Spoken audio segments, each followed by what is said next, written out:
Hey guys, it's me Seren back with another video. The light is shining, so I'm gonna try and stay in front of the light so you guys can see me so I don't get washed out.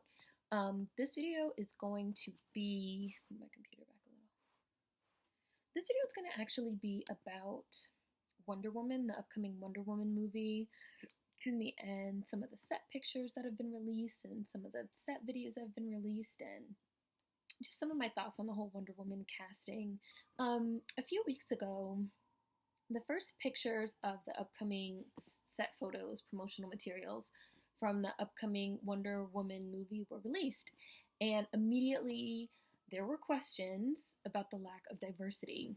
The pics showed four fairly young, I'm looking them up right now on my phone, fairly able-bodied white or white passing women. So this is the picture. Let me brighten my phone so you guys can see it. That's the picture. So I know they're not all young, but they're relatively young. And people on social media immediately kind of questioned the lack of diversity amongst the Amazons. And they also promptly started the hashtag Where is Philippus, highlighting the fact that the Black Amazonian Philippus, who is a central character in Wonder Woman mythology, appeared to be missing. So for a little bit of background, Philippus was one of the original Amazons who took an active role in the raising of Princess Diana, aka Wonder Woman. In some mythos, Philippus is actually the one who taught Diana how to use her powers with humility and responsibility, and she was a mother figure to Diana throughout her life. She's a main character. She's an integral character, and we have not seen hide nor hair of her in any promotional materials for this Wonder Woman project. So when people started the Where's Philippus hashtag, director Patty Jenkins immediately responded with a statement on Twitter. She said that the initial pictures were just of Diana's immediate family. Her exact words were, "Thanks all, excited to share, and no worries. Lots of great diverse characters. This is Diana's direct family, more soon." So everyone kind of like quieted down and resolved to wait for more pictures to come out. And then another set of pictures came out, and then some set video came out. And that second set of pictures actually claimed to diversify the Amazonian allies, but in the pictures, there's only two easily identifiable women of color out of a cast of like dozens of women. There's really only two, and they look to be Black, not any other kind of women of color. So the conversation kind of like started up again about the lack of diversity in this Wonder Woman project, and this time it revolved around the fact that in Hollywood, diversity tends to mean tokenism. I've discussed this before in my Mad Max and Fantastic Four videos. This idea that throwing one or two POCs or women of color in your projects somehow means diversity, despite the fact that it might not make any sense in your plot, which you guys know that was how I felt about Fantastic Four. Either make both of them Black or leave both of them white, or the fact that you have literally one or two people of color out of dozens or even hundreds of people in a cast like in Mad Max. Especially in speculative fiction, this sends the message that people of color don't belong in fantasy, that we literally cannot be fantastic, and especially in dystopian fiction, that we don't make it through the apocalypse, that we don't make it, And just like I said in my Mad Max video, it's white supremacist fantasy, plain and simple. It is a fantasy where there are only white people. Only white people are allowed. It's a whites only club. It's a fantasy that's based around pre-existing stereotypes and biases and racism. That's really literally what it is. And some people that I follow got into a very interesting discussion about this on Twitter. And I actually wanted to read you guys a tweet by a man called Hawk. I'll include his Twitter handle in the description box. It's Hawk HWK. A man called Hawk said, "A lot of people live vicariously through these characters, and the idea of one being Black ruins their fantasy." And I actually wrote him back and I said, that makes it a white supremacist fantasy. And it's interesting, right? Because For people of color and women of color, we're asked every fucking day to identify with those that are not like us, right? We're asked to identify with the Harry Potters that are white and male. We're asked to identify with the fucking Katniss Everdeens that are whitewashed. You know, they're women, they're female, but they're whitewashed. We're asked to identify with what's his name? I can't think of his name from the Maze Runner, but the lead of the Maze Runner, I want to say Dylan O'Brien or fucking Styles. I always just call him Styles, who's, you know, white and male. We're asked to identify with the Luke Skywalkers, you know, who are white and male. And yet, white people, male and female, women and men, never have to identify with us. And in fact, they actively fight against it. Just like all those people that literally said they could not relate to the death of Rue, played by the effervescent, amazing Amanda Steinberg, who's my child in my mind, you know, just like all those people that said that they could not identify with or relate to the death of Rue, an innocent little girl in the Hunger Games, because she was black. Her being black meant they couldn't relate to it, right? And the craziest part is, again, this shit completely defeats the fucking purpose of opening your mind to the impossible via speculative fiction. If you can only open your mind within already existing, you know, pre-existing parameters of fucking race or gender or whatever, then maybe this isn't the fucking genre for you, right? Like, maybe it's not. Like, black people exist, POC exist, women of color exist, non-able-bodied people exist, etc., etc., gay people exist, you know, like, we've always existed, and we can damn sure exist in a fantasy where super strong women have the power to fly and live for thousands of years. Like, it's crazy, right? And the real slap in the face is that a black main character already exists in Wonder Woman canon. Like, Philippus exists. So if she doesn't show up in the movie, it's literally like, why leave her out? Like, why has she not been cast or used in any promo? Just like how they picked Hal Jordan, the Hal Jordan version of Green Lantern, instead of the much more well-known and beloved Jon Stewart version, who is black. They pick and choose, obviously, who is allowed and who's not allowed. And when those second set of pictures from the Wonder Woman set came out showing that diversity pretty much amounted to 2 token black extras, you know, that conversation that sprung up on Twitter, a lot of it was about how we seem to be regressing, which I talked about in my Hamilton video, and the need for a racial Bechdel test. I hope I'm saying that right. Bechdel? I think it's Bechdel, which questions if there's more than one woman in a project and do they talk to each other about something other than men. People are saying we need something like that for race. Are there more than one, you know, people of color, black people in a project, and do they talk to each other about something other than white people? So here's some great tweets from that conversation that I wanted to read. Where's Philippus? Extras don't count as diversity. Film Fatale NYC. Did we miss the announcement of actresses playing Nubia and Philippus? Will they be in the Wonder Woman movie? Will they have significant speaking roles? Corinthia, Mickey Kendall, who I've quoted a million times. Tokenism is not diversity. Wonder Woman said it's going to be so diverse, but only in terms of extras. When will Hollywood learn that using POC as essentially background props is not a diverse cast? Treating actors of color like tokens and not giving them speaking roles, or in many cases credited roles because they're extras, isn't okay. Starting to think we need something, this is from Ebony Teach. Starting to think we need something along the lines of a Bechdel test for racial diversity in literature and media because it's 2016, which, time. Someone said something in another video about me mispronouncing things. I do want to say that I know I mispronounce a lot of things.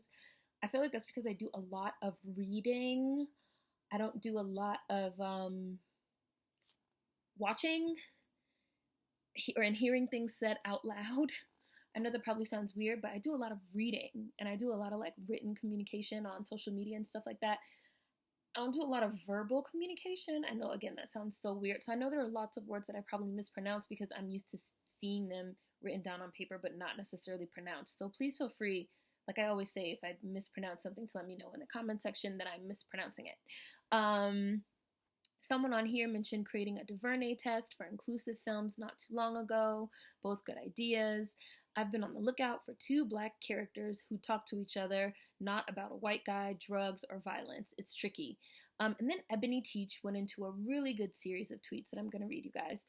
Sadly, we are still going to be having this conversation in the 2020s. This is not a conversation that I wanted to have in the 2020s. This is a new century, but it's like the powers that be unraveled all the hard work that thousands of people did in the 20th century, and now we have to redo.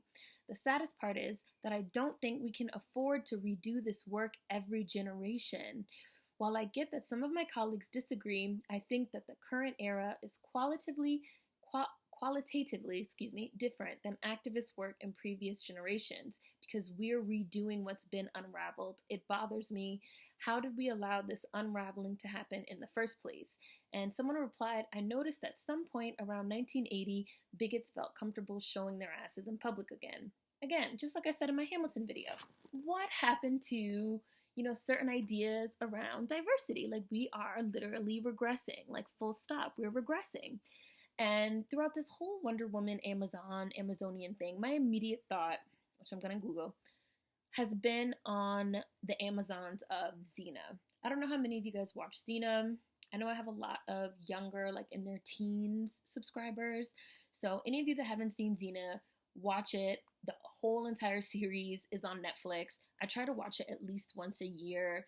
I've done it twice a year, but I try to do it at least once a year because I love, love, love that show. And they had a whole bunch of storylines involving the Amazons. They were well-known characters on Xena. And something that I loved about the Amazons of Xena is that they were all different ages, races, ethnicities, nationalities, all different types of able-bodiedness. They were really truly diverse. So I just looked up a picture to show you guys. So let me show it to you. You see that? You see that? That's something that we're looking for in Wonder Woman, which is in 2016. Now, Xena came out in like 1995, I want to say, and went until 2001-ish. And in the 90s, we got that representation of Xena, of Amazons. Now here we are in 2016 with an practically all white passing, very young looking, cast. And it's just like, again, I'm a huge Xena fan and it's a cult classic, and the Amazons of Xena were a wide variety of ages, ethnicities, races, and if a show from the early 90s can get this right, why can't a big, huge budget movie in 2016, Like, it's really something to ponder and something to think about. And I just also want to add that even in a film like Wonder Woman, which again is being championed for its strong female leads and having a woman director, and it's so feminist, and yes, feminism, just like Mad Max, feminism, that the lack of women of color that we've seen so far in speaking roles, that the fact that they have effectively not cast Philippus, who is a main character that already exists, the lack of women in color is very revealing in the way that it showcases how modern white feminism, is steeped in racism and the elevating of white women while leaving out women that are not white. The treatment of Abby Mills on Sleepy Hollow, the underwriting of Iris on The Flash and Claire on Daredevil, the murder of Reva on fucking Jessica Jones, fuck that fucking show, Zoe Kravitz as a damn near passing black side character in both Mad Max and Divergent. I saw that last Divergent movie. Zoe Kravitz had like 3 lines. There's literally a scene where Triss walks in, she's sitting down, she walks in and sits down. Zoe Kravitz walks in, she sits down next to her on the bed. She says like, oh, hey, how are you doing? Triss says like, I'm fine. And then 4 comes in and they like leave.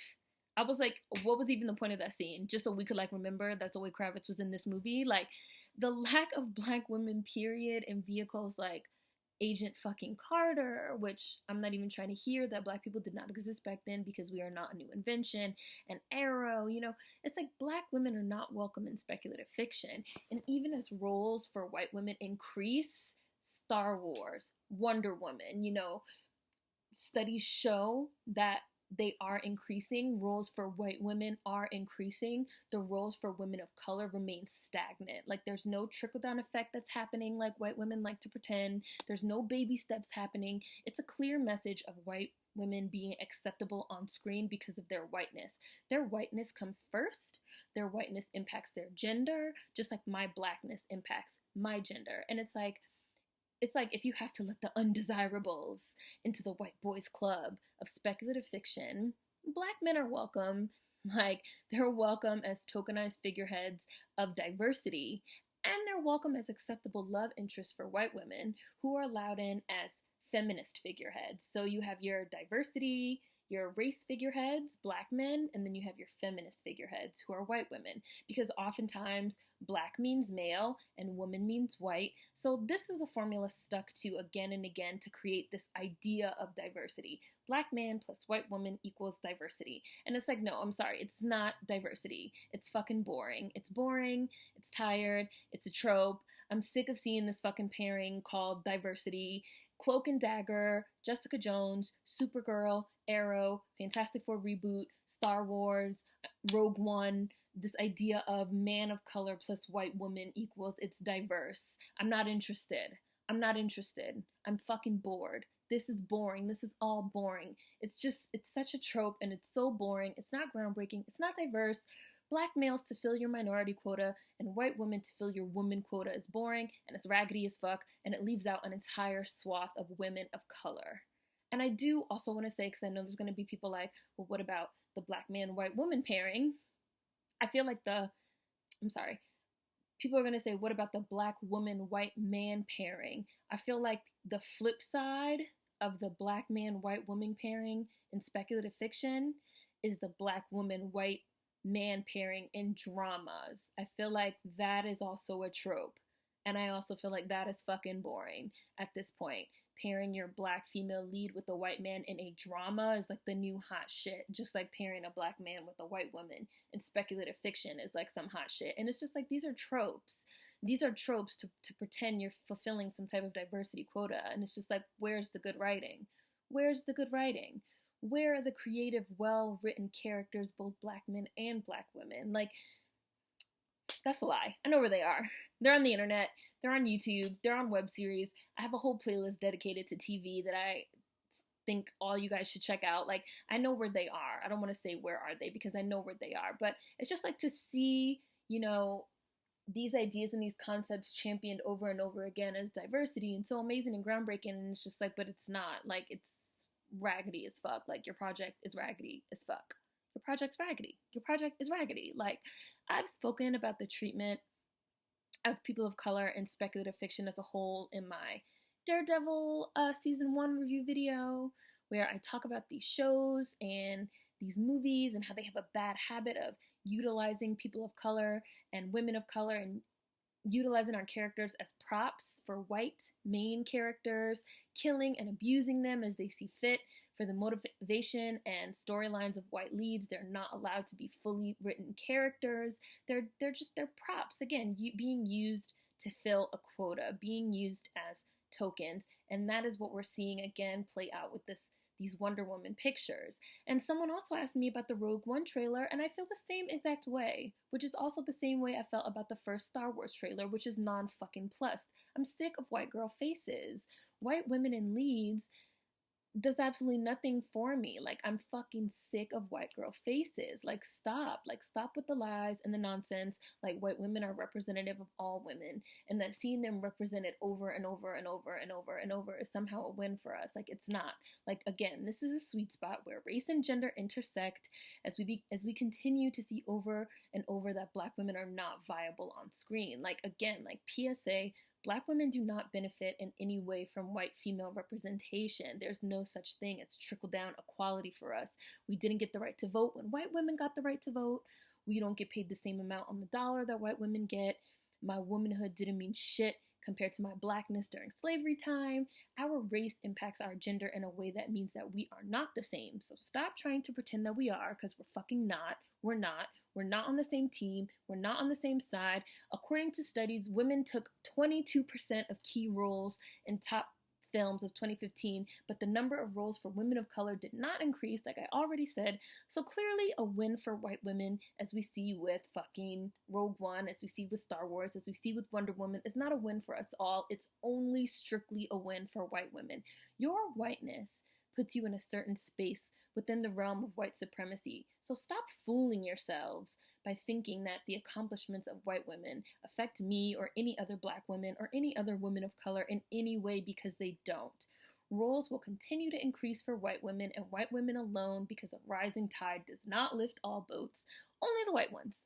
And they're just writing more roles for white women and casting more white women than ever, instead of writing roles and creating roles for women of color. And again, obviously this is super apparent when looking at this Wonder Woman cast. Obviously this is super apparent when looking at that Rogue One trailer. Obviously this is super apparent when looking at the last Star Wars movie. And it's just like, again, this shit is mad boring. Like, this shit's boring. Hella boring. But when are we gonna get our representation too? You know? And that's just how I feel about it. Like, and that's how I feel about Wonder Woman. Again, that's how I feel about Rogue One. That's how I feel about fucking Supergirl. I hope that show gets fucking canceled. That's how I feel about Agent Carter. That's how I feel about all of it. So if Philippus does not make an appearance in any of this Wonder Woman promotional material, if there are no women of color, black women, or otherwise that have speaking roles in this movie, I'm not gonna see it. Just like I didn't see Star Wars, just like I most likely won't be seeing Rogue One. Like, I'm done. I'm done supporting this shit that says that there's no space for me specifically in the future, in a galaxy far, far away, in a completely fantastic fucking reality. Like, I'm done. So that's just how I feel about that. Let me know what you guys think in the comment section. There will be links and also Twitter handles. And food for thought as always. See you guys next time. Peace.